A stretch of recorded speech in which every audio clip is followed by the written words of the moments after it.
अपनी ज्योति अपनी सच्चाई प्रकट होने दे। अपनी ज्योति अपनी सच्चाई प्रकट होने दे। परमेश्वर के रहस्य बाटिए भाई भक्त सिंह के द्वारा नवंबर 14। नमक के संदेश का रहस्य। समस्त शांति का परमेश्वर हमारे सब क्लेशों में हमें शांति देता है कि हम भी उनको जो क्लेश में हैं शांति दे सके। दूसरा कुरिन्थियों 1 अध्याय 3 और 4 पद। ऐसे समय होते हैं जब हम सभी को दुख और आलोचना के समयों में से गुजरना पड़ता है। जब आपके अपने भाई या बहनें आपसे घृणा करें, आपको श्राप दे और आपको कोसे, तो आप जरूर दुखी हो जाएंगे। लेकिन परमेश्वर का धन्यवाद हो कि हमारे प्रभु यीशु मसीह में हम शांति पाते हैं।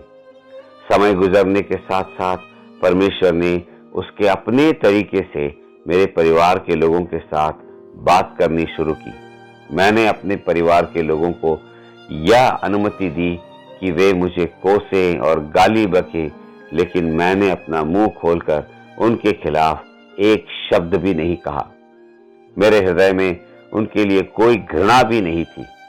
मैं परमेश्वर का धन्यवाद करता हूं कि मेरे प्रभु के लिए मुझे अपमानित होने का सौभाग्य मिला।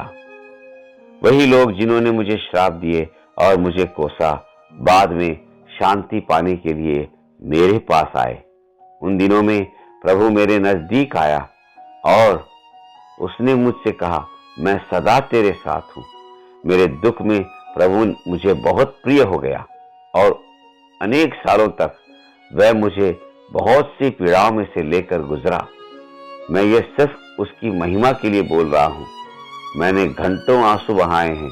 मेरे परिवार का कोई व्यक्ति मुझे नहीं चाहता था, लेकिन फिर ऐसा समय भी आया जब वे अपने हरेक जरूरत के लिए मेरे पास आते थे।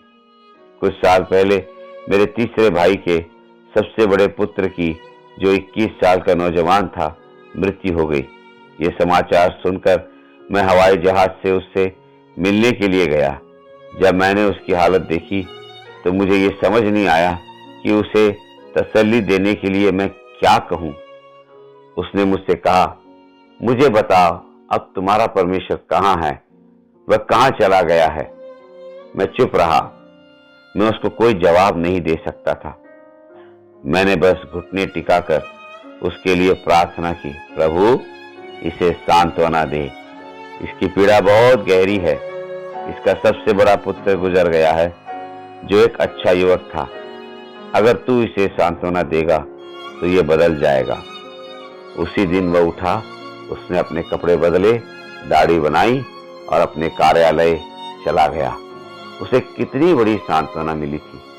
इसलिए दूसरों को सांत्वना देने के लिए हमें शोक करना पड़ता है।